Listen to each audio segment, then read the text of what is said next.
for its triennial review of our English learner education programs.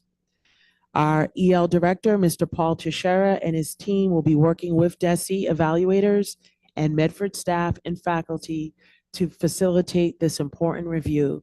DESE was out visiting schools today, the Missatuck, the McGlynn Middle, the McGlynn Elementary School, and Medford High School. And they'll continue their work throughout this week. Also, just another reminder, it's critically important for us as a district. Kindergarten registration, I will continue to mention that kindergarten registration is ongoing. It's critically important for us to be able to start the school year strong and have as close an accurate count to the amount of students that will be enrolling for next year. There will be a Zoom meeting on Tuesday, February 27th at 6:30 p.m. and an in-person meeting on Thursday, March 28th at 6:30 p.m. Childcare and interpretation services are available for those meetings. And thank you to all of those who already participated in our first session. Just a few important save the dates. Again, this week, February 5th through February 9th, is kindergarten report card conferences. Again, this is the first time that parents of kindergarten students get to meet with their teachers and get caught up to speed on how their student is doing. That is taking place this week at all of our schools. On February 6th, tomorrow, that is our 100th day of school. So students will be celebrating 100 days and a lot of fun activities for our students scheduled for tomorrow. Also, February 19th through 23rd is our February break. There is no school. So for tonight's meeting, during this evening's meeting, we'll discuss a number of ongoing projects and important district priorities. The McGlynn Playground Construction and Fundraising Drive, the status of this year's school committee goals, and the timeline for Medford's participation in the first phase of the MSBA core program for the renovation or rebuilding of Medford High School. But first, through you, Madam Chair, I'll invite Assistant Superintendent Dr. Peter Cushing to take the floor to present a recommendation on the creation of a job description for an important new post in the food service department. Thank you. Mayor. Member Rousseau. Motion to approve. Motion to approve the job description. Before we take a roll call, call the roll, could you please just give us an update, Dr. Cushing? Thank you. Absolutely. Thank you, Madam Mayor and members of the school committee. Really appreciate this opportunity to present this to you this evening. The Medford Public The Medford Public Schools food service program has really undergone a significant transformation in the first portion of this year under our newly hired director, Retta Smith. We're greatly appreciative of her work and the work of our managers in each of our schools. However, in order to take our program to the next level, we really do need a position, the Assistant Director of Food Services, to really help with this ongoing transformation, to continue to look at the facility needs within our kitchens and cafeterias, the quality of food that we're serving, and the support of all of our staff across the kitchens and cafeterias. So respectfully, we request the approval of this new position under this job description. Second. Thank you, Dr. Cushing. So it's a new position, and then the form says it's through a donation. Is that a mistake, a typo? Okay. We recommend the school committee approve this generous and appreciated donation to the Medford Public Schools. That must be a typo. Oh. Yep. Can you just confirm the funding will come out of the accounts that we were discussing earlier in executive? Okay. So food services, the best way that I can describe it in public parlance is almost runs as an enterprise account. And so as a self-sustaining business within the district, that the program under law is not supposed to run in the red. So it is upon the management of the district and the department itself to ensure that this program operates either at break even or with maintaining some surplus. That DESI has very specific, and the United States Department of Agriculture both have very specific rules and regulations on how much we can have in reserve. Thank you, Dr. Cushing. Member Reinfeld? So this is partly a procedural question. Do we ask comments about the job description as written, or is this just a that's Has this been posted, Dr. Cushing? We have not posted because I didn't want to post anything without approval of the body. So yeah, member Okay, Reinfeld, you so can I ask had- questions. I had a couple questions. Just question around the practice of salary commensurate with experience. Do we ever post salary ranges for things? I'm curious. The commensurate for with We don't post okay. salary ranges.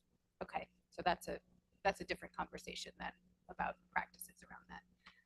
And then I just wanted to ask about, it's in the knowledge of progressive approach to enhance student dining experiences, and I'm curious what that means and whether that means culturally inclusive or culturally sensitive. Absolutely, it does. So I'm wondering if that language can be added. If you'd like to add- Progressive feels very big to me, and I think I also know that Director Smith is online. If just get my computer and I can unmute her, or actually, I believe Director Smith, I made you a co-host if the chair wants to. Hi, I'm here. Wow. Oh,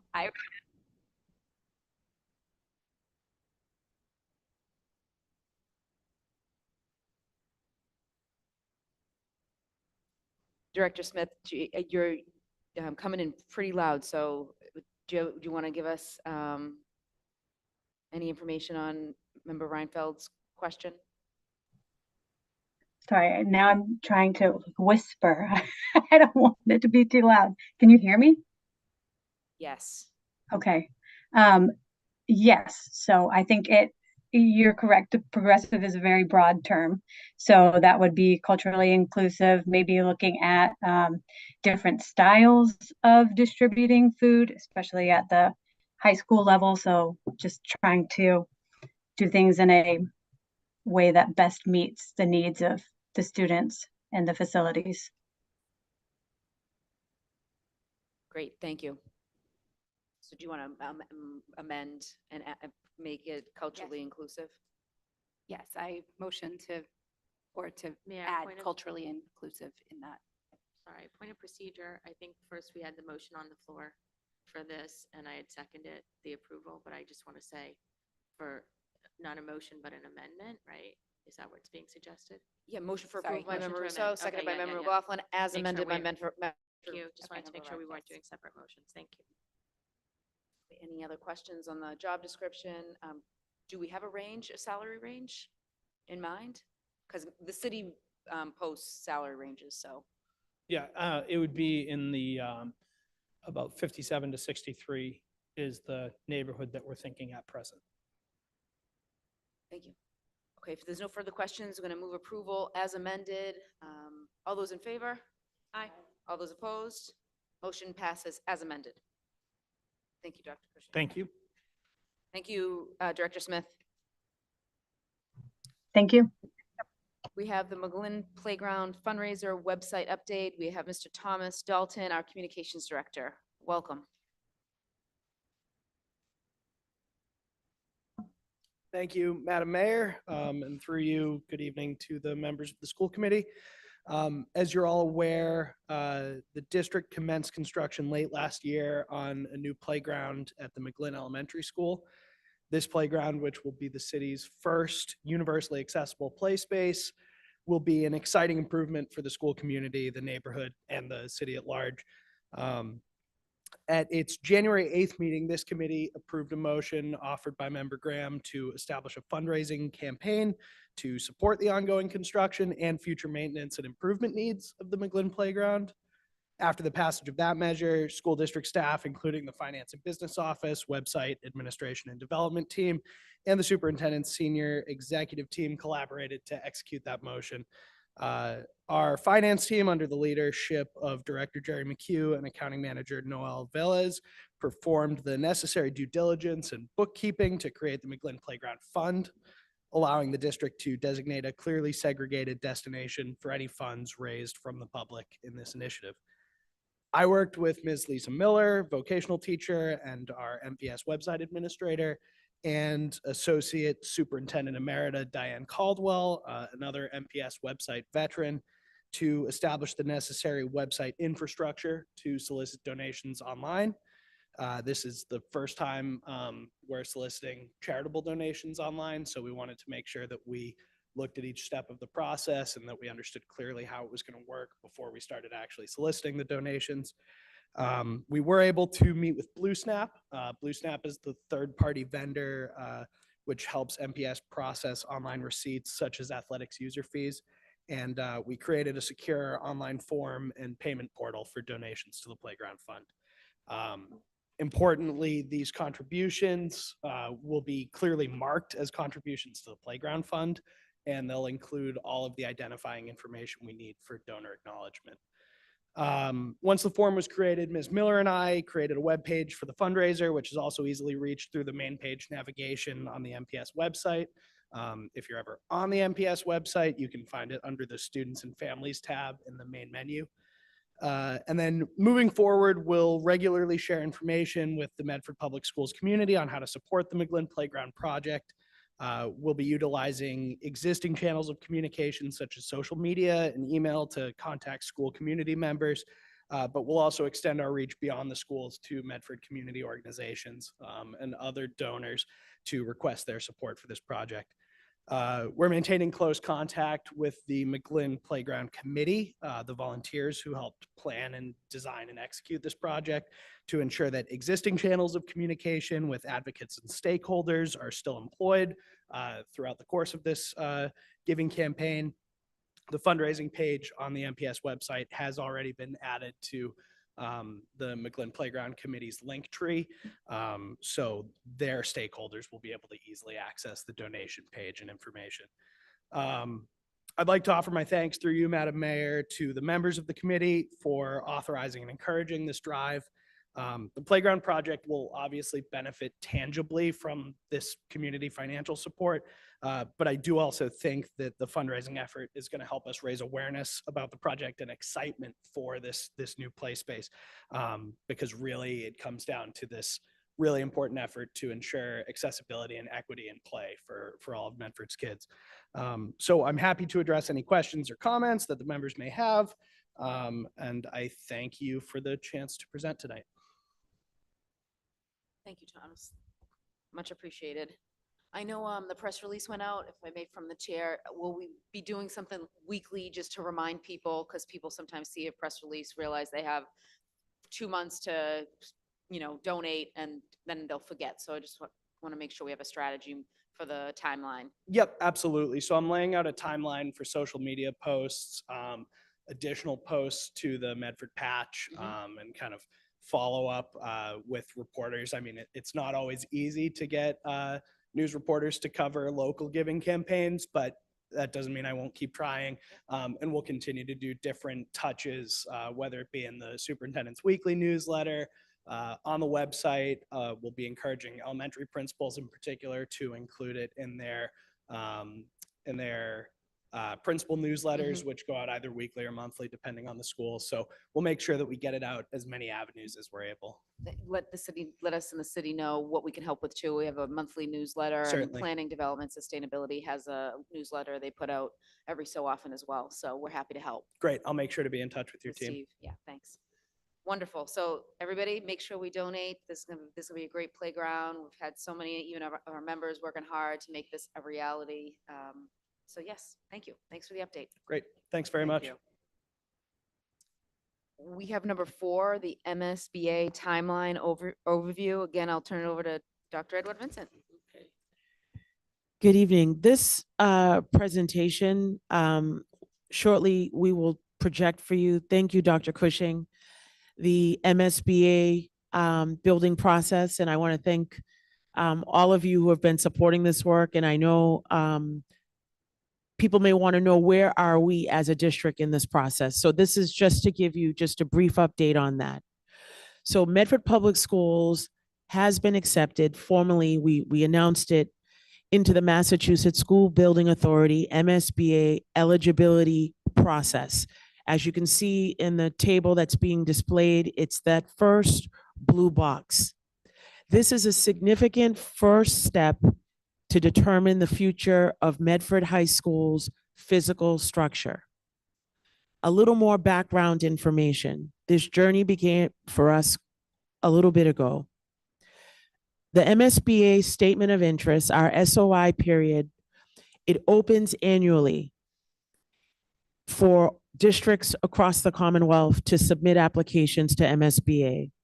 Medford submitted another application in the spring of 2023, last year, and provided updated facility information in the fall of 2023.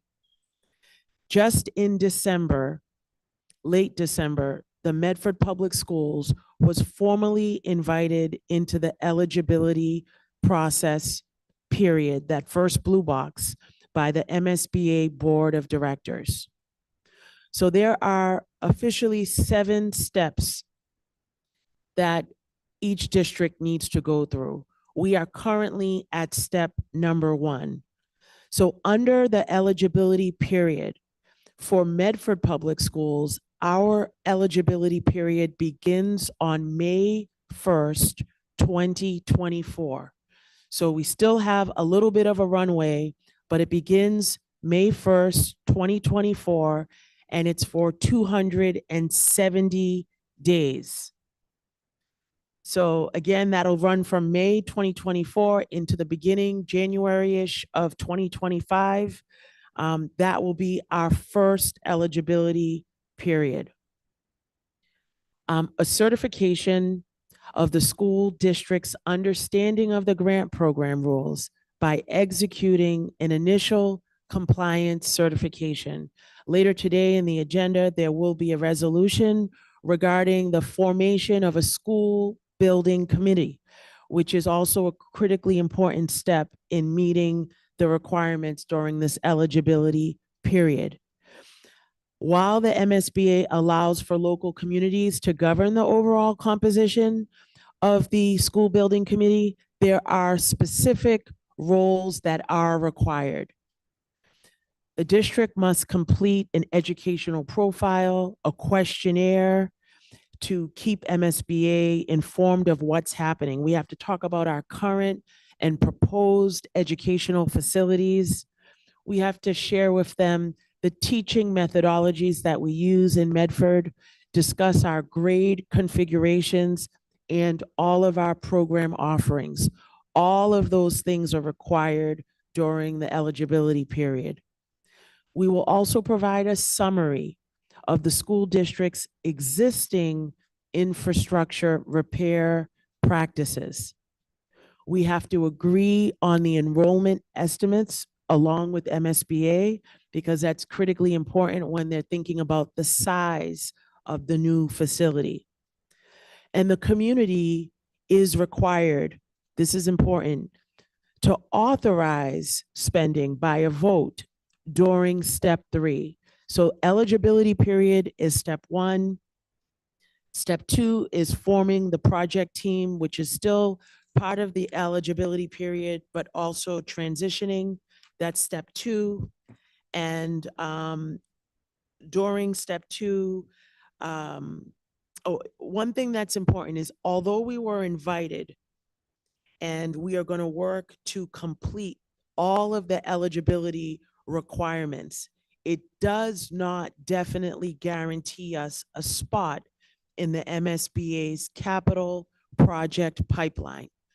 So it's critically important that we do not miss any of our deadlines, that we meet all of the deliverables, all of the requirements during the 270-day window in order to be able to move forward to the next phase.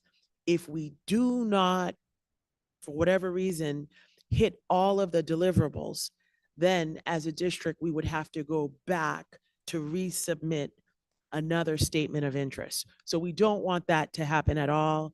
And we are determined to hit all of the deliverables ahead of the deadline.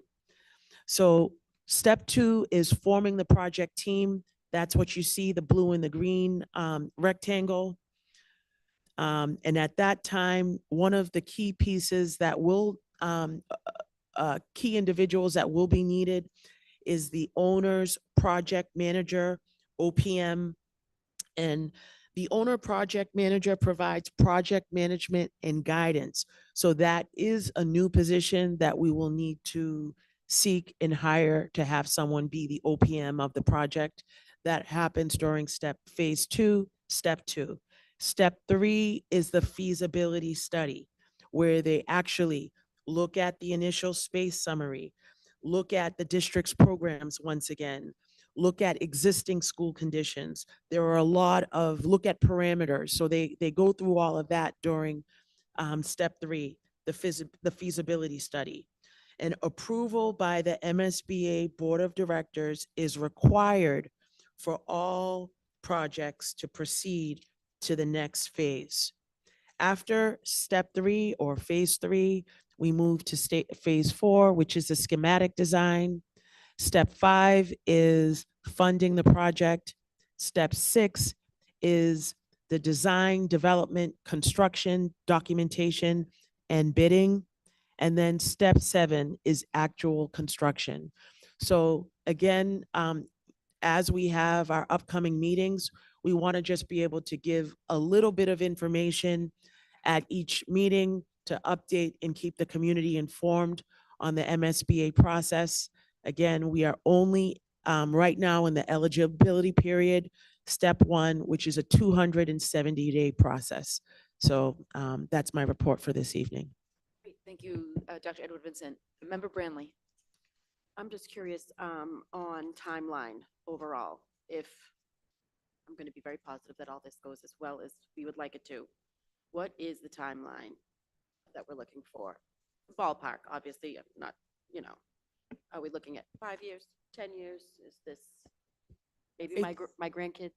I mean, I know sometimes if all the ducks line up in a row, construction, if the votes and everything goes through, it may be as early as 5 to 6 years. Sometimes it takes 7 to 8 years. I mean, we're going to try to, this is Medford we're talking about. So we're going to try to make sure that we hit all of our deliverables early, and we will be able to get to that point of construction. Member Graham. Great. Thank you. Member Graham. The other thing the MSBA talks a lot about is 5 to 7 is typical and average. But they also talk about some of the factors that sort of bog down projects.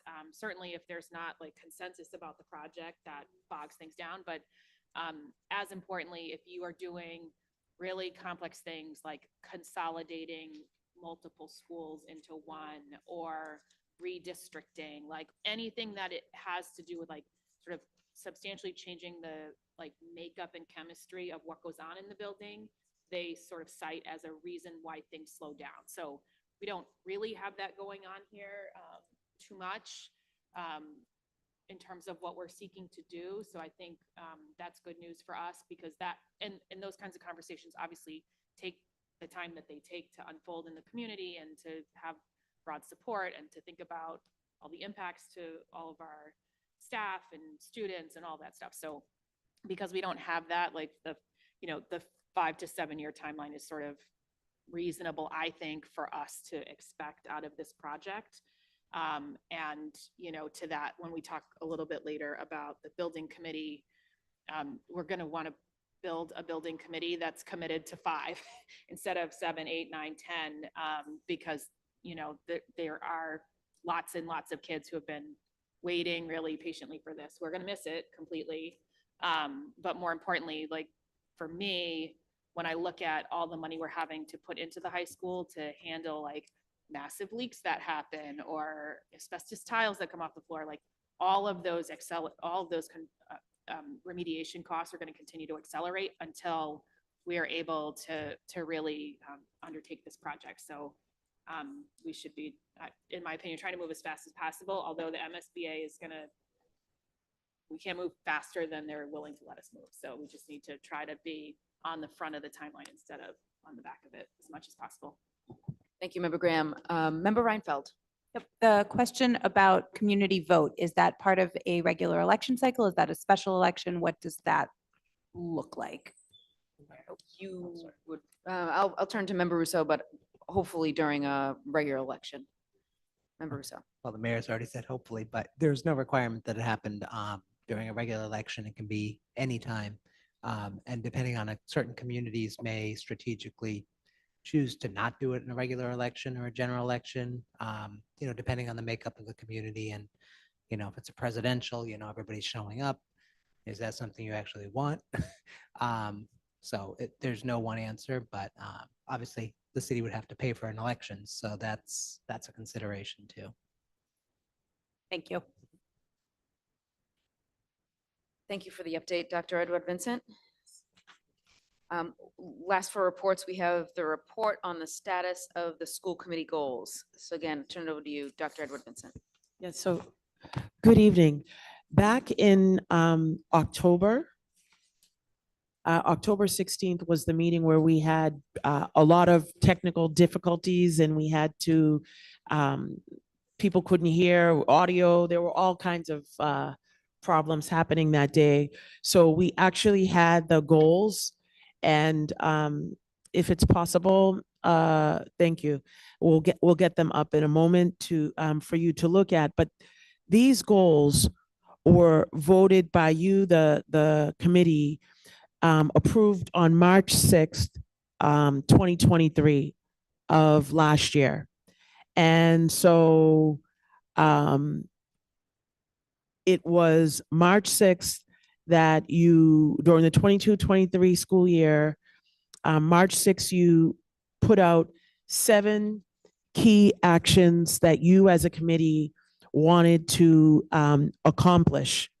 And the hope was that by November of 23, that all of these goals would be accomplished. And when we originally were reporting out, the committee at that point in time had already accomplished, fully completed 6 of the 7 key actions. And so I'll just run through them very quickly, but all school committee agendas would be translated in the major recognized languages of the district starting in September of 23. That was completed, and starting on the September 18th, 2023 school committee agenda, it was available and translated for the community. I will say the second key action was for us to host additional town hall meetings and provide opportunities for community feedback. And so that one is the only goal that is still in process. And now where we have so much MSBA work that's going to be taking place, I'm sure that we'll be having plenty of opportunities to engage the community in other ways over the course of the school year. The third key action was expanding the arts through increasing programmatic offerings for students, and for us to strongly consider the addition of a theater teacher. And that was completed, and we did add the additional staffing. We did offer Jumpstart Camp to our students during the summer months. So that went well. And that was again during late August for 2 weeks. It was offered for students in grades 4 through 8. The fourth key action was to create an action plan for Medford High School. And Ms. Cabral did come and present to the committee on September 18th at a regular meeting, and she will be providing another update later in the school year. For number 5, creating an updated superintendent's evaluation process. The school committee completed that in June of 2023. Number 6 was replacing the finance director and creating an earlier budget process. That too was completed. Our finance director is Mr. Gerald McHugh. He was appointed by the committee, at our August 14th, 2023 meeting. And for number 7, submitting the MSBA core program application, which we did, and we were selected. And so that was also completed. So I just wanted to provide the committee with what their goals were from the 22-23 school year, and just to officially give you an update on that. Thank you. Thank you, Dr. Edward Vincent. Member McLaughlin? Thank you.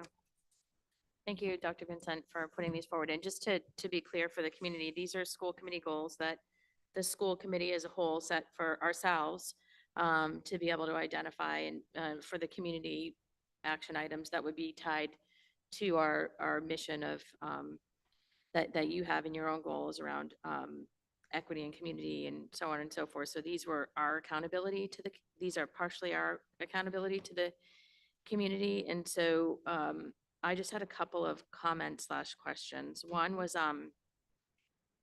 so as of September 18th, 2023, number 1, the school committee agendas are available with translations in the most predominant languages in our district, right? Yes. And what would those be, just for the community? We have it in English, English, of course, Spanish, Portuguese, Haitian Creole, and Arabic. Those are the 4 languages that we have been translating all of our documents in those 4 languages. Thank And you. so the agenda, effective September 18th was when that started. Thank you. And so those are available on the website in those languages? Yes. Okay, thank you. Not that somebody has to translate with a button or Google or what have you. They're separately translated. I Yes. don't know exactly the specific posting, but when it's posted, it has the languages similar to the Friday communication. It's there. It has the languages option. at the top. They just have to click on the language. Okay, thank you. May I, Mayor? I have a few more. Thank you. For the town hall meetings, I think, I know that that's the sort of one in process that we're talking about. So October was going to be the first town hall meeting. And now the remainder of the note there says that it suggested, that hasn't happened, so it needs to be scheduled. We had said we would have 3. And to be clear, the town hall meetings would include community hosted by, admin. Obviously, I would assume school committee members would be going, but essentially that it's community feedback opportunity on a number of, items that don't have to be specific necessarily to the MSBA, but can be. And so the October one wasn't scheduled. And then it says the superintendent suggests that the remaining 2 meetings take place in February and May. So we have 3 that we need to schedule. It sounds like before the end of May. Is that right? Yes, if I may. And it was only where the committee suggested 3, or that was what was put forward. So I just tentatively was just thinking about having it spread out, but that's up to the committee to decide. It was just a suggestion. And again, this would have been presented in October, so it would have made more sense Right. at that point in time. So Thank you. that was the only one that was in process. Thank you. So it looks like we are past due on that one. And to be clear, I want to make sure that, again, the community understands that this is school committee goals, right? That we're working as a school committee to be able to do these goals. These are not necessarily things that we're asking or dumping on administration to be able to do. We should be working collaboratively to make sure that these things are happening, because these are things that we said we would be responsible for as well. So then I would just ask for the number 4, create an action plan for Medford High School for the 2023-24 school year prior to October 1. I know the action plan was completed, and we talked about Principal Cabral coming to present to us again. And one of the things that was discussed was the Welsh report for the recommendations for the high school. And I know that had been said we would, do that a little bit later in the year. And I'm just sort of circling back on that, because I feel like it was already end of year last year, I believe, that Mr. Welsh was making the recommendations for the high school. And if we're waiting again till the end of this year to get those, find out whether those recommendations are being implemented or not, it just feels late, and it doesn't really feel like we met the goal that we said we would meet for hiring the consultant to make recommendations to demonstrate that the recommendations were or were not being implemented. So If, I'd like to sort of put that out to my colleagues. yeah, and if I may, we did have Ms. Cabral back in December when she gave updates and highlights on the high school during the high school presentation. So again, when these goals were written and trying to just fill in the table with where we were at that point in time, it was October. And then since then, as a committee, we had the committee of the whole where the committee approved when Ms. Cabral would be coming back, because there's still a lot of things happening. I mean, even this week, they're having the EL DESI's there. So there Yeah. are a lot of just a lot of housekeeping things that are taking place right now at the high school. So I want to be able to give her that time to be able to come do a substantial presentation and another update. But in October, she hadn't yet provided the December update. So there is more information about the high school that has been shared with the community. Yeah, thank you. And may I, Mayor? Just to Yes, the, Member McLaughlin. thank you, just to that point, sort of, the Welsh report is, again, something that was very much moved forward by the committee and, paid for, through our school funds for the committee. And, there were recommendations that were made there that were presented to us, and sort of getting an update on those is really important. So I understand that we made a calendar for the remainder of the year, agenda items for the remainder of the year that we discussed. That would be really helpful to put out, but to be really explicit and clear that in that presentation, we'll be revisiting the recommendations from the consultant that Yes. was here, and that we'll be going through those. Absolutely. Thank you. Absolutely. That would be really helpful. Yeah, and I guess toward that end, I mean, I think it's of the, of the 1, 2, 3, what was it, 7? 7. Yeah, of the 7, we, partially completed, the goals. It looks like 1 remaining and maybe a question of another remaining. But I think to that end, that's good news. Thank you for the presentation. And I think I would also ask my colleagues to consider goals for the next term, and, whether it's the good of the order for next month or what have you, but we're thinking about what goals our school committee wants to achieve collectively as a team, to be working together so that we're tied again to the strategic plan, but more about the accountability to the community. And I believe there was something about website update in our goals. Am I missing that? Wasn't there something about that? When I created this, when I went back to the meeting, and those were the 7 that were set at that point in time on that particular day. So I did not capture anything about the website I'll go at back that and look. particular meeting. I'll go back and look. I know we had a couple of meetings about that, but I just wanted to sort of look. So thank you. Thank you for indulging me. Thank you, Member McLaughlin, and thank you for presenting the goals of the school committee. Member Graham? Do you have any information about the, how frequently the translated agendas are being accessed? Can we see the click rate or anything on those documents? Mr. Dalton? I'm happy to check. I think we'll be able to tell with the likes of the Google translations of the superintendent's weekly memos. I'm not certain about the agendas because of the way they're uploaded to the website, but I can take a look in the back end. Yeah, I would on the just be website. interested to know sort of what kind of access we're promoting. Yeah. with And that if I addition. may, I would also mention that when it comes to agendas for the school committee, we've also started posting it in 2 formats. So previously we had only posted a link to the PDF. The PDFs include the translation links for the 4 major languages, but they're hard for other translation tools to process. Now we're also posting them into the HTML body of the web page. That should make it easier for those using translation tools built into their own browsers. If someone was looking to translate into, Mandarin or Swahili or another language that we don't do the translations for, it should be more accessible on a language front. So that's another improved move made with the agenda posting. Thank you. Thank you. We do not have any presentations of the public or continued business or new business, but we do have several motions. First up, 2024-4 offered by Member Graham. Be it resolved that the Medford School Committee discuss the formation of the Medford High School Building Committee and identify key priorities and attributes for the committee on February 5th, 2024. The goal of the discussion will be to inform the creation of a resolution and application process that will be drafted for review at an upcoming committee of the whole. Member Graham. Thank you. So I think procedurally, we need to vote this resolution favorably and then open the floor for the actual discussion. So my goal with this is for us to really start to talk about things that are collectively important to us as we think about forming the committee.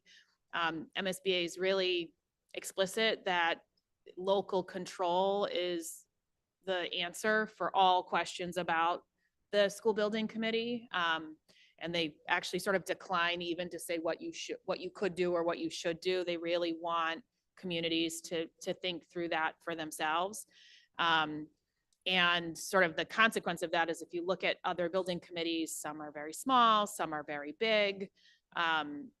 But I'm hoping that first we can pass this and then we can have some discussion. If people have things on their mind, I would love to know that. I sort of started drafting a resolution that would allow us to say this is how we're going to proceed forward, but it's very basic right now. And I think some of this discussion would help inform that so that we can then review something completely and sort of get that process off to the races. I would like to see us be able to have that meeting by the end of February so that by the end of March, we have picked our committee and we're sort of a little bit ahead of the eligibility process timeline so that the group can start to meet and they can start to like norm and they can start to learn about their requirements under the open meeting law, et cetera. So anyway, I motion to approve. A question. Member McLaughlin, then Member Reinfeld. Thank you. So for it sounds like the motion is to have a motion that will discuss the formation of the Medford High School and identify priorities and attributes by the end of February. Is that what you're suggesting? No, if we pass the motion, we'll talk about that tonight. Okay. And then, okay, that's why. Okay. I was going to motion to approve, but I'll second. That's why I put my mic on. Oh, sorry. Were you Motion not done, Member McLaughlin? I think it's just a little hard to understand why the February 5th date's in there, but so I'm with you. Do you have any other comments, Member McLaughlin, before I move the motion? No, if the motion is just to open discussion, I didn't know that. Yeah, that's fine. I thought, I'm a little confused on why we have to have a motion to open discussion. I thought it would just be an agenda item to open discussion. I'm not sure why we are motioning to open a discussion. I guess I just love some clarification. Member Graham? Everything I put on the agenda goes through a resolution. So that's what I did. Just that simple. Motion to open discussion by Member Graham, seconded by Member Reinfeld. All those in favor? Aye. All those opposed? Motion is approved. Who would like to start discussion? Member McLaughlin. Thank you. I would love to know sort of just in terms of thought around what the requirements are for the building committee from the MSB, if there are requirements, that we get copies of what the requirements are for what it looked like. And I'm assuming obviously that one of the requirements is that it will be representative, obviously, of the community that is in our school, and that there'll be opportunities for interpretation, translation, access, all of those things. So the question is there a guideline on what the committee should be comprised of from MSBA? And if so, can we get a copy of that? Mayor? Member Graham. There is a set of guidelines. I'm gonna text you, it's all on their website. So every last bit of information is on their website. I just texted you the link, Member McLaughlin. They do have requirements. So for example, They require that somebody on the committee is a certified procurement officer. They require that the local chief executive officer, which would be the mayor, is on the committee. They require that one school committee member is on, a minimum of one. The superintendent of schools, the local official responsible for building maintenance is on, the school principal is on, and a member knowledgeable about the educational mission and function of the facility is on the committee. A local budget official, which would be probably our CFO, and then members of the community who have architecture, engineering, and/or construction experience. That's the requirement. There is no requirement to be inclusive. There is no requirement to provide translation. All of that is subject to local control. There's no requirement to how big the committee is. The requirement is that we notify them of who is on the committee, and that we identify who's a voting member, and that we notify them if things change. So, and I think that's really typical in a project that lasts 5 to 7 years. So I don't think it's necessarily unusual that a committee would sort of change over time through the phases and that kind of thing. So the requirements are really about sort of I would say like the bare minimum to actually make the project happen. But it doesn't go further than that to describe anything more than that. Thank you, Member Graham. Member McLaughlin? Whoops, thank you. So if I'm understanding, thank you for sending the link. If, and I, if you wouldn't mind sending it to the committee as a whole, that would be great. And save people maybe searching a little bit. Thank you. And then if I'm understanding correctly, it sounds like those are minimum requirements that we must meet in order for the committee, but certainly not the totality of the requirements. And I guess I'm just asking the committee to consider, some of us know the history of what was once a high school committee that was created and initially created under a different administration, I believe, and then changed or recreated under another administration. And it caused a lot of community grief around the way that process was or wasn't moved forward. And I just want to make sure that we're really understanding that as a committee before we start to do this, and understanding what the history was, and understanding, prior applicants and, people who were, and then how it just sort of dropped off with everything else that needed to be taken care of. That committee just sort of vanished. And nothing more came of it. And so I think we asked people to apply, we asked for a process, we asked for a whole slew of things, and then that was done, and then people were appointed, and then nothing really came of it. And so I think part of it is like building trust with the community again, but I also think which is part of what the town halls were intended for, and building relationships. And I think it's really important that we're thoughtful as a committee about how we're moving forward with this, to make sure we are really not creating some of the same missteps that we did in the past. Member Rousseau? Thank you.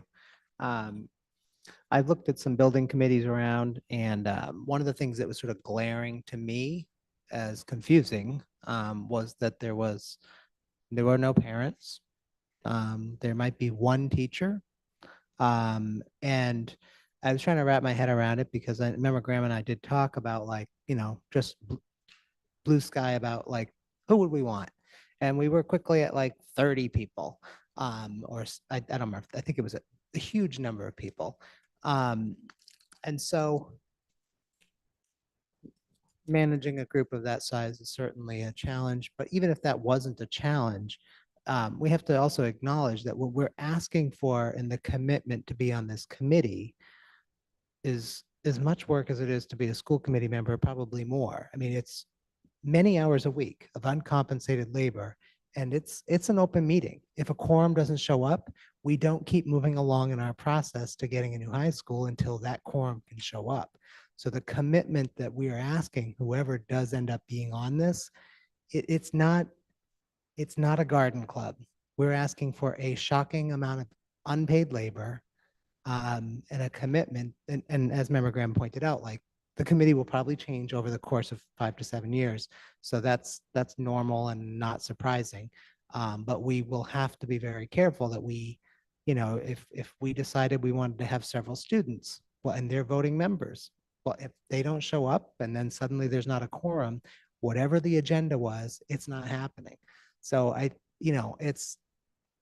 have a strong desire to have inclusion of a whole host of different members of the community and different kinds of, levels in the high school. I do want all of those people involved. On the other hand, when I look around at other school committees, Winchester, Arlington, Somerville, they have 12 people, 15, and that includes all these mandatory people. So, I spoke to someone who is on the Somerville School Committee today about this, and I said, what are the big mistakes? What should we not, what do we really need to make sure we don't screw up? And it was interesting because she talked about, you need to have, you should have a student, inclusion of all these different groups. And then after I got off the phone with her, I went and looked at their website and they actually weren't there. So I'm still trying to parse how that worked out. I do know that in this process, while MSBA's requirements on who has to be on the committee is a pretty short list, there's mandatory community outreach. I think there's surveys, I think there's listening sessions, there's focus groups with the community. So even if we don't end up with a building committee that is as large as we want it to be from the perspective of including all the right voices, that's not to suggest that that's the end of it. That the building committee will not go off in a room by themselves and just do the project. There's mandatory stuff that will pull in other members of the community. And one of the other suggestions she had, which I haven't processed because it was only a couple hours ago, was the idea of an advisory committee to the building committee. So we can create advisory committees left and right. We've created a couple of them in the past. And so, I mean, I haven't thought about how that might work, but as a way of having sort of like shorter term and more focused specific groups that we could create to advise the building committee, not unlike a subcommittee, but the subcommittees of the building committee will be full members of the committee. So again, like if we had 12, you can't have 15 subcommittees.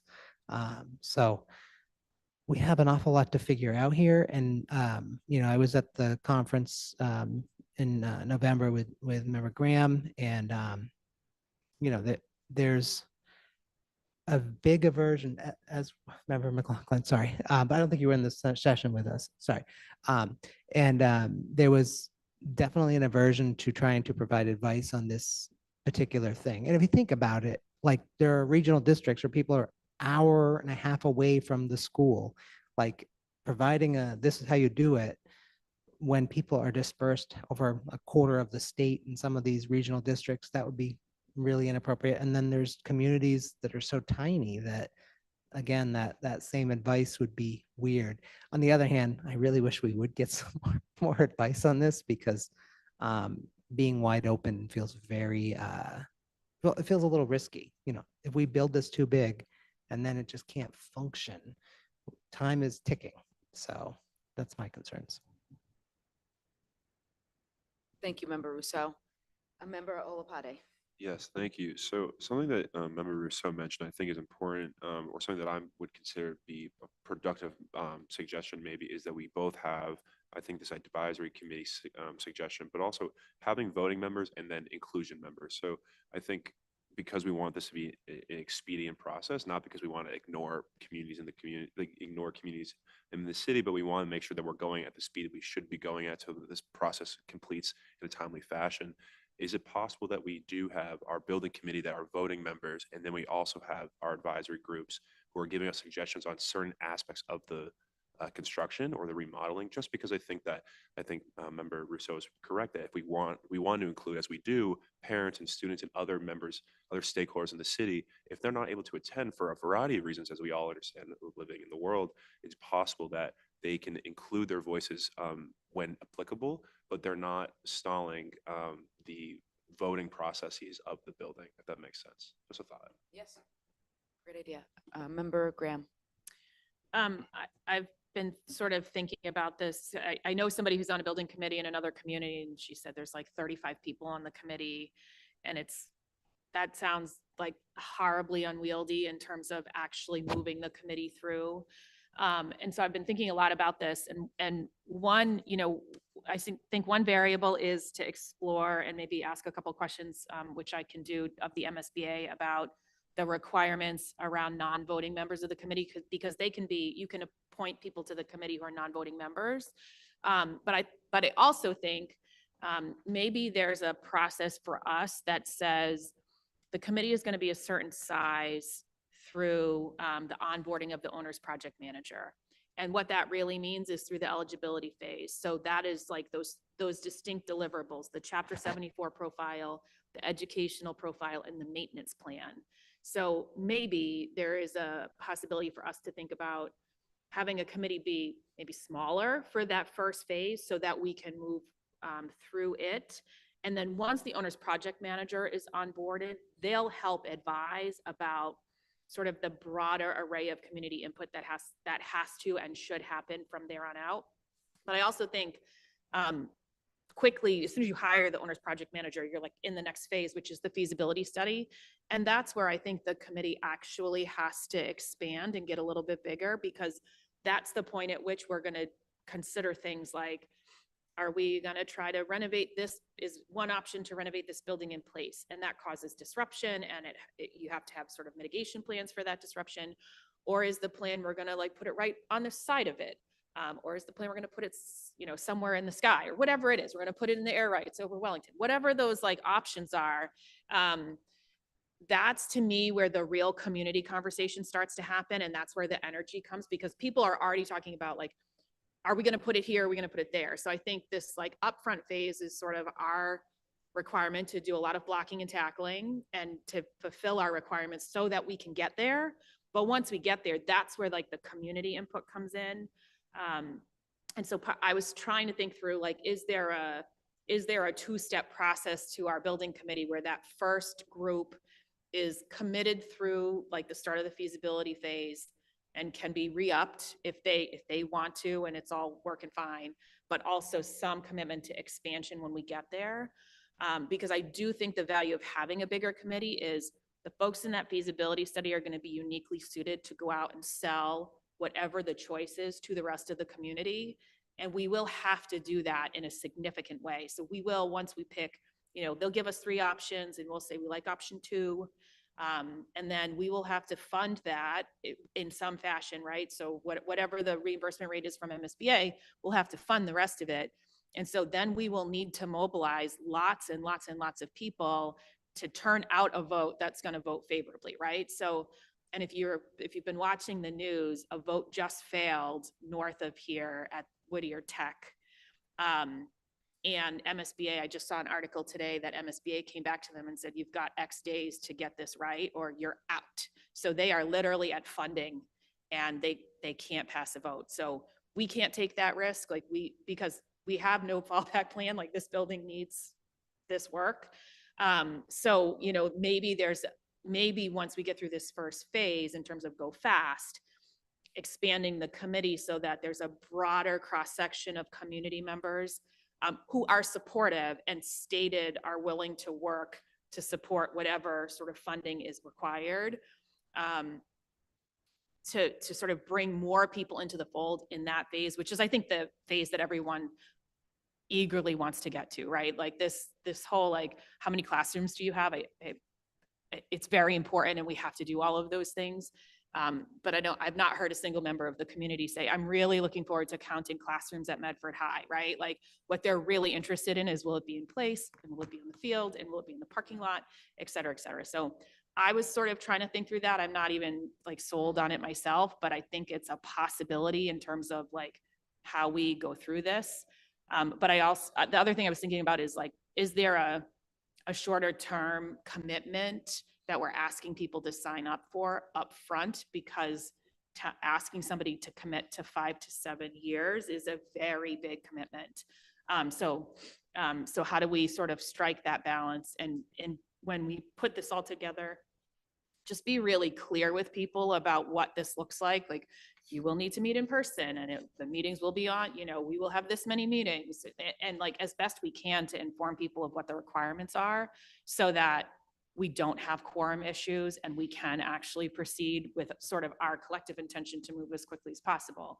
So that's some of the stuff I've been trying to think through, is like, is it a two-phase process, and do we just sort of design it that way from the beginning, so that we can both move fast into the phase that is actually like exciting and like people are eagerly waiting for, but also let people know that just because they're not involved in this first phase doesn't mean A, we're not interested in their input, because there's plenty of opportunity for that, but also B, that there's still an opportunity when we get to the exciting stuff. And then there's probably a whole other group of people who are like, I want to pick the color of the chairs that is going to go in the new Medford High School, and I'm the one that wants to make sure the left-handed desks are there, whatever it is, right?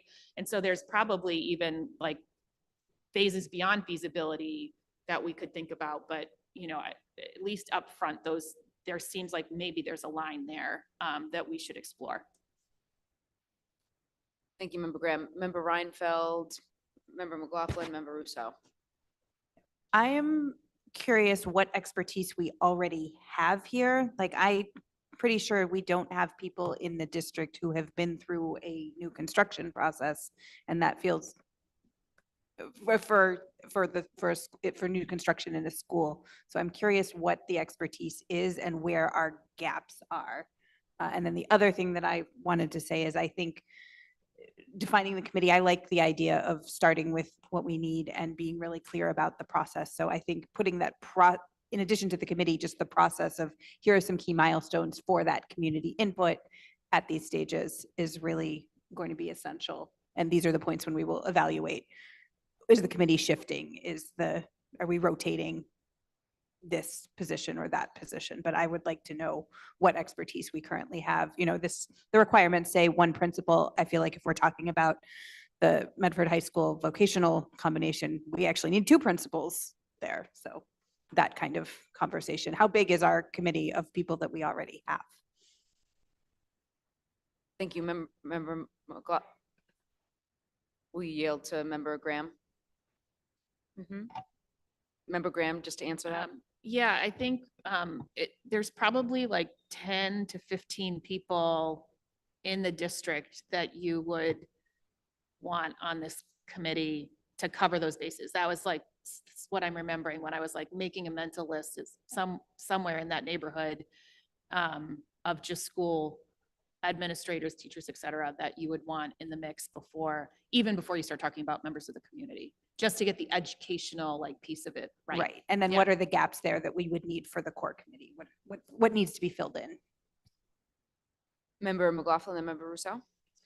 Thank you. So I think while this is all very exciting, and it is very exciting, and I know that we have our first deadline in 270 days, which obviously can go by really quickly, I also feel like, there needs to be a PR campaign around this. I feel like, the superintendent's memos, which have been helpful, what have you, are not always read by the entire community. There's not, there's a large constituency I'm sure we're missing. And I think we also need just like a 101, like, what is this? How, certainly this has been super helpful. Thank you, superintendent, for the phases and for the visual. I think that's really helpful. And I'm thinking about even more elementary around like the 101. What is this? What is the potential? What we've been invited to participate. What does that mean? How much can we actually get from this? What are the outcomes that could potentially happen? Like, I'm curious, I don't even know the answer to this because I haven't been on the website, but like, what kind of money are we talking about potentially getting from this? And then, does that cover, X, Y, and Z for the entirety of the high school, which I'm sure we know that it doesn't, but we do have nearby communities that have gone through this process, right? So Somerville's gone through it, I think, right? Arlington's gone through it. Did you say Winchester?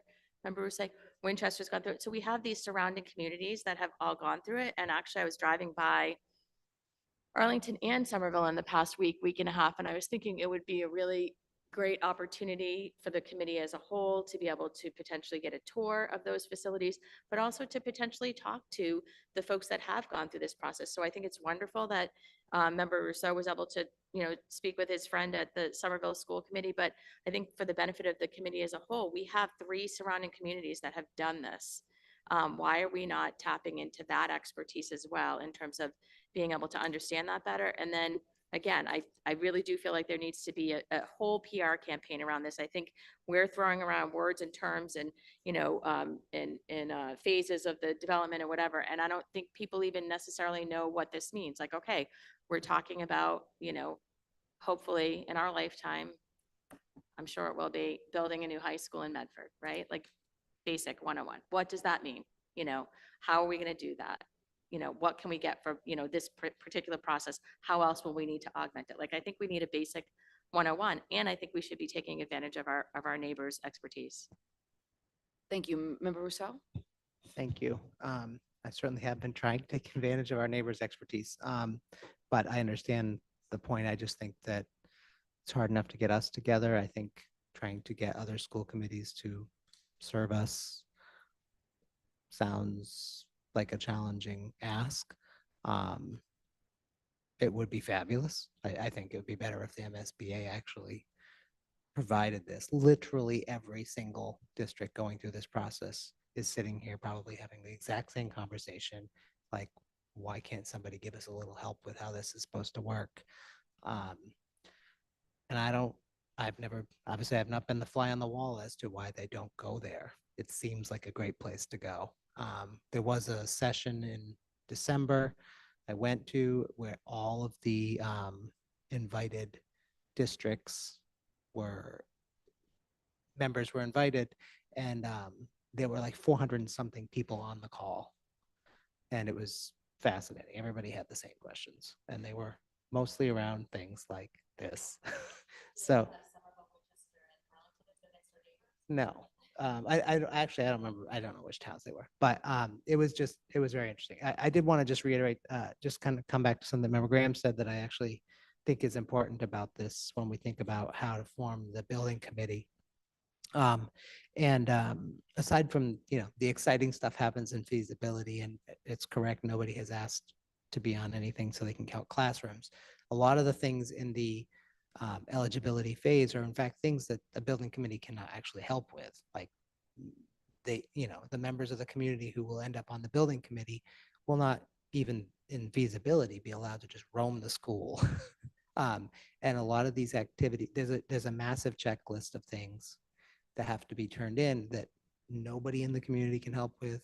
In fact, nobody on the school committee can help with. There are going to be things like, how much did you spend on maintenance for X number of years? So somebody's going to be digging through a whole lot of old receipts. Hopefully there'll be some of that categorized in the finance system, but I don't know. So much of eligibility is just a whole lot of paperwork, frankly. And so bringing and getting people excited to join the committee, and then to have them have a few meetings where they just have presentations on this is how many classrooms we have. That doesn't sound exciting to anybody, I don't think. So I do like this idea of, and I think it would be good to lay out when we get to the point in a committee of the whole around a resolution on defining the committee, to like literally lay that out so that people understand that, hey, we didn't call you up yet, or we haven't even asked you if we decide to do that. But that doesn't mean that, we don't want your feedback. We don't want you to be part of it. It's just that in this beginning phase, it just doesn't make any sense. So that I like that very much.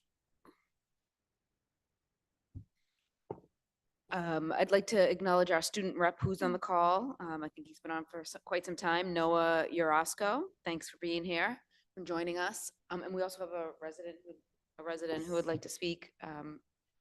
Eunice, if you name and address for the record, please. And if Dr. Cushing, if you could unmute, thank you.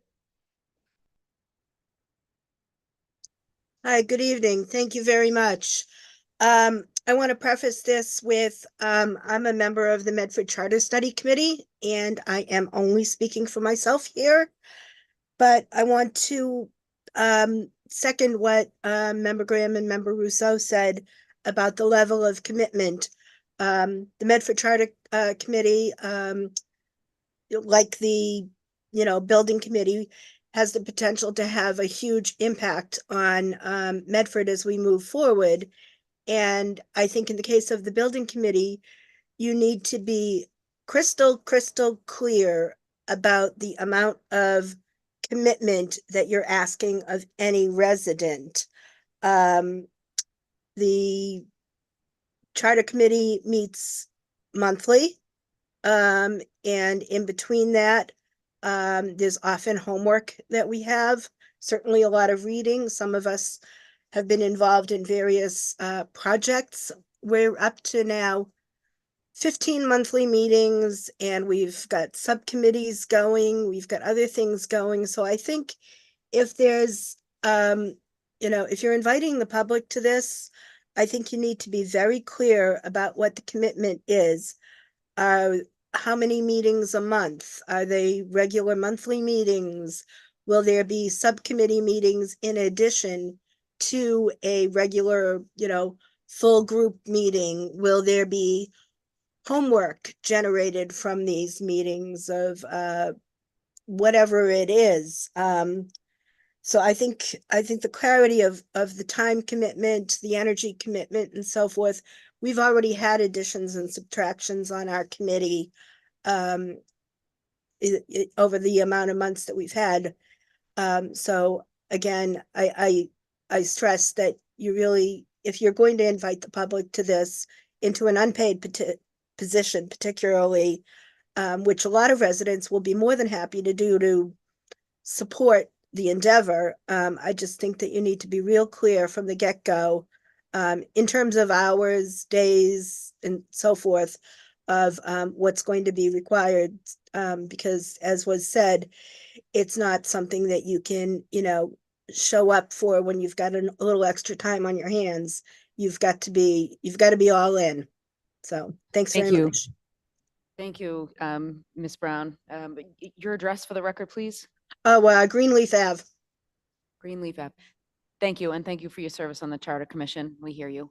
Thank you. And if I may, from the chair, I know that it's going to be a fast process, and sometimes you really do need time to gain as many applicants and diverse applicants. So I just want to make sure whoever's going to be publicized, once we get to that point, make sure that we map out a plan now. Maybe that's you, the communications team, potentially map out a plan to make sure that we get this press release or request for applicants out far and wide so that everybody can see it, like you said, get it translated, so we can pull in as a diverse committee as possible. Member Reinfeld? So to be a little bit clearer in terms of my saying what are our gaps, I think we should potentially be looking to fill particular functions and roles on the committee. I think absolutely representation is important, but what is it that we need to do to get this done? This is a very logistical process, and particularly at certain stages. And in terms of educating the community about what this is, I would hate for us to run around finding all the things we could tell them. I think an FAQ would be really helpful. What are the frequent questions we're getting, and put together an answer on that. I do think there should be absolutely points for community input throughout the process, but perhaps in this initial stage, what are the key things that people are asking and that they want to know, similar to what we did around, I hate to make the comparison to COVID, but there was a very soliciting input and then hopefully answering those questions. Thank you. Member Rousseau? I just wanted to comment that the Somerville School Building Project site has an amazing FAQ system. I mean, I looked at several, most communities like create a whole website for the project so people know where to go. And frankly, a lot of them didn't have FAQs, but Somerville's is top notch. So we don't even have, like, I feel like a lot of the questions you're going to ask, we're going to hear, like, wouldn't they be the questions happening in almost every community? So so thank you to everybody who's gone before us. Mayor. Member McLaughlin? So can I make a motion to create a FAQ for the MSBA? Motion by Just need a second. Member McLaughlin, Second. seconded by Member Reinfeld. All those in favor? All Aye. those opposed? Motion's approved. And I don't know how we want to wrap this up, but I know Member Graham listed all the requirements that are, as far as people with expertise and officials within the city and school department. So I don't know if we want to just, oh, Member Brandley. Sorry. So obviously my mind's a little blown by all of this. This is ridiculously overwhelming, but obviously much needed and willing to do the work. So just on Member McLaughlin's point about the surrounding cities, I mean, I do think that's a great point. I mean, they're right there. I mean, I work in one of those neighboring districts. I worked at one of those brand new high schools this summer. So, I mean, could we pick someone's brain? Am I thinking too small? Like, Member Brandley goes there and says, hey, can someone give me like 10 points of, am I being too narrow-minded to think that If that I may, could, yeah. you know, like could go somewhere and say, you know, hey, like I just remember in the building that I was working in over the summer, there was a comment, I think at some point, and maybe like too much glass. You know, that it was, you know, an issue, you know, heating, cooling, safety, just little things that had popped up, that we could say, yeah, we might not want to do that in the foyer of the brand new Medford High School. So am I being too narrow-minded to think that I could be a point person for a neighboring district and maybe, you know, if someone else volunteered or something to say, can I just pick your brain so that we're not in a 400-person Zoom call? Because that doesn't seem like much gets done in a 400-person Zoom call. To think that you could just go in and say, you know, maybe from like a safety aspect or a logistics of, you know, the driveway, or, you know, whatever, those little things. Is that a possibility? I think it is, but I think tonight is about what we want within a committee. Right, okay. Which we're gonna get there, Yeah, believe me, all right, but. tell me with- when. Within a committee, what do Tell it's gonna be the I'm there. superintendent, our chief procurement officer, the mayor or designee, school committee member, principal, CFO, maintenance, architect. What are we missing? How large do we want this committee to be? And if we want to take ideas from other surrounding communities, we'd have to do that research, and whether you want to table this for tonight and everybody look at a community and we come back and brainstorm ideas, but every community's done it differently. So we want to do what's right for Medford, what's right Right. for us. And I don't know what the right answer is. That's kind of what we're discussing tonight. Member Graham, Thank Member you. McLaughlin, Member Rousseau. You know, one suggestion, I think there's a really low risk of us like duplicating effort. So if you know somebody on this in Somerville who can like have that conversation with you, I think would be great for us all to go out and do our own legwork through our networks and have some of those conversations. Representative Garbely offered to provide us a tour or tours at any time. He is happy to accompany us. I'm sure he's not going to give us the tour because he doesn't work in the building, but he was said he'd be very happy to help arrange something like that in Arlington. And Christine Barber said the same, Rep. Barber said the same thing in Somerville. I do think that once the building committee is formed, they will also want to do those things. So we may want to hold off on like trying to tour places until there's a little bit more clarity on the building committee. But I think in the meantime, for us to be sort of talking to people and fact finding and collecting information, I think if people are able to do that in advance of a committee of the whole at the end of February at some point, I can take a shot at drafting like something that looks like what we've been talking about. And we can start the meeting with like, what information did you find, and sort of share some information across the various members of the committee who were able to go out and talk to, you know, whomever. My cousin is a member of a school committee in the southern part of the state, and they're in the middle of a building project. So there's, you know, there's lots of people that we know who have like participated in this and gone through it. And I think that would be really appropriate to lead off a conversation that then looks at like a nitty gritty resolution about how we might do this. So I don't think there's any reason not to do that if there are people willing to talk to you.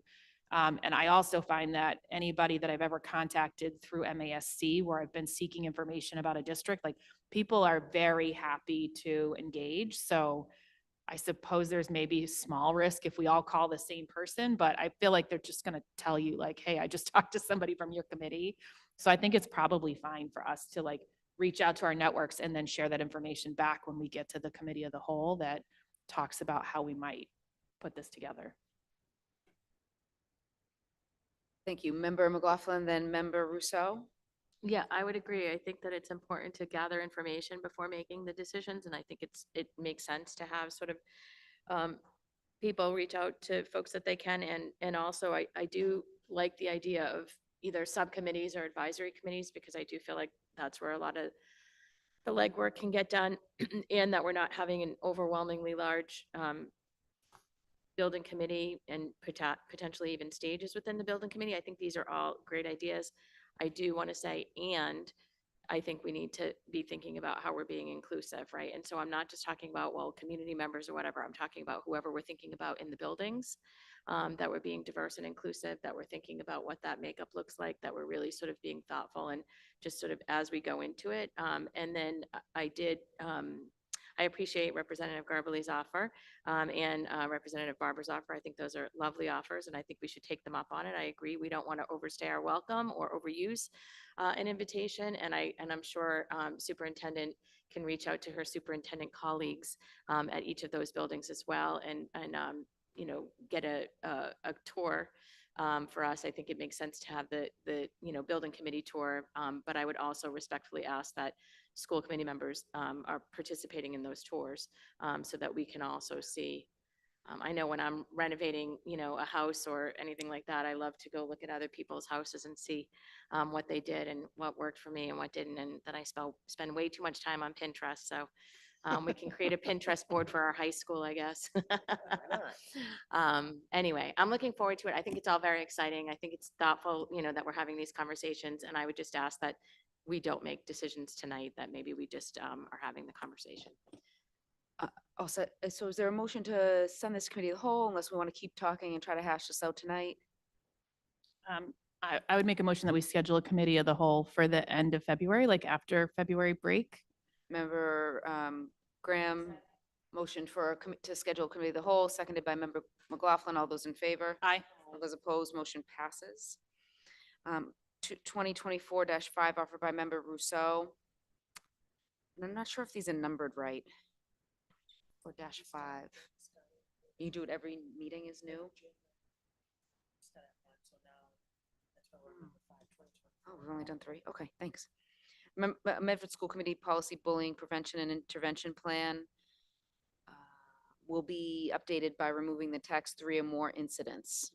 Motion for approval by Member Rousseau, Motion approved. seconded by Member McLaughlin. All those in favor? Aye. All those Mayor? opposed? Motion passes. Member Member Rousseau. I'd like to make a motion to waive the second reading of the policy JICFB that we just discussed. Motion to waive the Second. second reading of this policy by Member Rousseau, seconded by Member Reinfeld. All those in favor? Aye. Aye. All those opposed? Second reading is waived. 2024-6 offered by myself, Mayor Longo-Kern, whereas all security cameras were recently fixed thanks to the collaboration of the school and city teams. Be it resolved that the school IT director provide a monthly status report to the school and city administration and replace anything that breaks down within 45 days. And I put this on just as an update. We've worked over the last several months to get the 30 to 35% of cameras that were broken fixed. That was a collaboration, a lot of pushing from Paul Riggy, who's our facilities maintenance director, Rich Lane, the city's IT director, along with the school team. And we were able to get those fixed. So as of Friday, all of our cameras are working. It's a huge accomplishment. I know the school committee has been pushing to get that done. So very happy to say that it is done. And I want to make sure that it stays that way. So I think it's incumbent upon the IT director to evaluate the system monthly and give a report to the superintendent and hopefully myself so that we can make sure anything that's broken down is getting fixed so we don't land ourselves in the same position 5 years from now. So I do want like a motion with a roll call if that's. Question, Mayor? Member McLaughlin. Just in terms of, you said letting the superintendent and yourself know, just in terms of the breaking, or if there are cameras sort of, out of service or what have you. But can we add an amendment to this that we are notified quarterly School committee is notified quarterly on those so that we're kept up to date, you guys monthly and us quarterly, so that we're making sure that they're actually being repaired and not just getting notices that they're broken. Mayor, Motion for Member Rousseau? I fully support this, except for the fact that we'd have to have executive session to receive that report. On security. That's That's why I didn't say the school committee, to be honest with you, but I. Why don't, we have the building and grounds team, maybe twice a year, they can bring up security in part of their meeting in an executive session and get an update. Who's the chair? Oh, the chair of the building and grounds is, we're not there yet. yes, Member Brindley. Maybe we can make sure that's on the agenda. Shall I add that to my list of things to do? Yes, please. So maybe noted for June or September to just put it on the, if you have a subcommittee meeting, just get an Sure. update. And you can add the 10-minute executive session to that meeting. Thank you. Okay, so motion for approval of the resolution, seconded by Member McLaughlin. Roll call, please. Member Brandley, Yes. Member Graham, Yes. Member Olapati, Yes. Member Reinfeld, Yes. Member Rousseau, yes, Mayor Longo Kern. Yes, 7 in the affirmative, 0 in the negative. Monthly updates will be provided to the admin. Thank you. Offered by myself and Member Graham, be it resolved that the school committee will operate as subcommittees for this term through 12/31/25 as follows. Behavioral health, special education, the chair is Member McLaughlin, Member Olaparte, Member Brandley. Building and grounds, chair is Member Brandley with Member Rousseau, Member Olaparte. Curriculum, instruction, assessment, and accountability, chair is Member Reinfeld, along with Member Brandley and Rousseau. Diversity, equity, and inclusion, chair is Aaron Olapate, along with Member McLaughlin, Member Reinfeld. Family engagement and communication, chair is Member Graham, along with Member Brandley and Member Reinfeld. Rules and policy, chair is Member Rousseau, along with Member Graham, Member McLaughlin. Strategic and capital planning, chair is Member Graham, along with Member Rousseau and Reinfeld. And superintendent evaluation, the chair is Member McLaughlin, along with Member Brandley and Member Olapate. Mayor, Member McLaughlin. thank you. I was just curious about whether or not we had added a motion to include a strategic and capital planning subcommittee. That wasn't one of the subcommittees previously, right? And do we need to add a motion for that? I guess I wasn't, was that on the list? Or we discussed Either that way, we maybe? can approve this or amend it. What was I that? don't, Member Graham?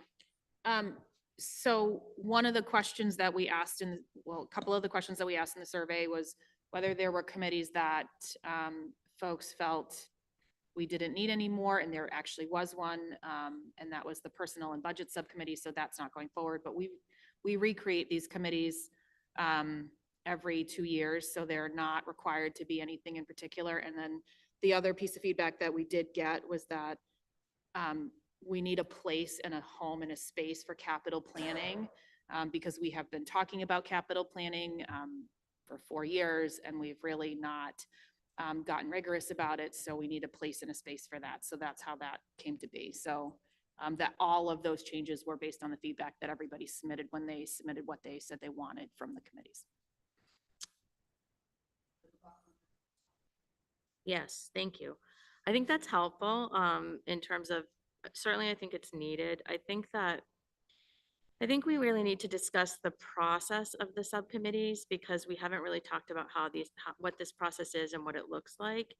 And while I think it was super helpful this year to have a questionnaire for committee members to determine their preferences around the committees, I think it was a little bit ambiguous about where that information went and how it was used and how it was going to be incorporated. And so I think I'd like to be a little bit clearer about what the process is, and maybe, I don't think at this hour of the meeting, it's a good time to do that, but I guess I'll give that some thought. But I would just like the committee members to consider the process, so that if we are, as a team, working together to create subcommittees, we should be as a team, identifying the different subcommittees that are going to exist for the upcoming term. And then also, if it is the chair that is choosing the subcommittees, that the chair, that the chair is establishing what that process would be around how information or how people can get information to the chair. So I think, again, the form was super helpful. I just think it was kind of ad hoc and, put together. And I don't think the committee collectively decided how that process was going to work. And I think we need to, especially when we're no longer here and other people are doing it and they need to have a basis for how it needs to be done. So I would like us to consider that there needs to be a process for the subcommittees and what that process for the creation of subcommittees and identification of members of subcommittees and what that process should look like. Member Russo. Motion to approve. Motion for approval by Member Rousseau, seconded by Member McLaughlin. All those in favor? Aye. All those opposed? Motion is approved. 2024-8, offered by Member Graham. Be it resolved that the Medford School Committee establish an ad hoc subcommittee to establish a process that and norms around annual handbook review per the resolution passed unanimously on 11/20/2024. Be it also resolved that the subcommittee will be established at the February 5th school committee meeting and will work to complete the process as close to the original deadline of April 1st, 2024 as reasonably possible. Member Graham? Thank you. Back in November, we talked about the need to just have an ad hoc committee, much like we did with the superintendent evaluation process last time around, to say, how can we move through what amounts to 7 handbooks, 4, 5, 6, 7, 8 school handbooks, all of which are supposed to be approved to us when changes are made. And I think what we've found over time is that the handbooks continue to change, but they haven't come to this committee to say, are they approved or not? And so I think there's just some work to be done that would lay out like how we would even go about that process before we can sort of dive into actually looking at handbooks and approving them, because it's not effective for 7 of us to sit around and look at, many page documents. So the goal of the committee would be to figure out what the process should be, whatever it might be, to make sure that we have a routine in place that does this on a regular basis and does so in a way that is sort of consistent with the school calendar and how the schools move through their handbook process. So my motion is just that tonight we identify volunteers to go through a sort of subcommittee process to figure out like how should this work going forward so it's sustainable. That's all. Thank you, Member Graham. Member Rousseau, Member Reinfeld? Thank you. I certainly agree. I thought that worked well with the superintendent evaluation process that was developed. And I just want to be clear that this is not a motion to do the handbooks. This is to have 3 of us get together and figure out, well, how will we do the handbooks? So I certainly would motion to approve. I second. That was my question. Oh, great. Motion for approval by Member Rousseau, seconded by Member Reinfeld. All those in favor? Aye. All those opposed? Motion passes. Mayor, are there any volunteers? Oh, that's right. Who would like to serve on this ad hoc committee? Member Olapade. I am willing. I defer to a member who is Willing. If anyone is gung ho, they can have it, but I'm absolutely. Okay, Member Olapade, Member Reinfeld, And Russo. and Member Rousseau. Looks like I'm on a building committee, so thank you for taking that one. That's going to be your excuse for everything now. Well, it depends. Monday night is school committee, Tuesday night city council. I got to pay attention to. Wednesday night, the hall's open late, so that will just be my. Yeah. Okay, so Member Olapade, Member Reinfeld, Member Rousseau will be on the committee. Thank you so much for volunteering. Motion for approval of that committee Motion to approve. by Member Graham, seconded by Member Olapade. Seconded. All those in favor? Aye. All those opposed? Motion passes. We do not have reports requested, and we have one condolence. Members of the Medford School Committee express their sincerest condolences to the family of Paula A. Gianelli Coughlin, early childhood educator of the Medford Public Schools. If we all may rise for a moment of silence.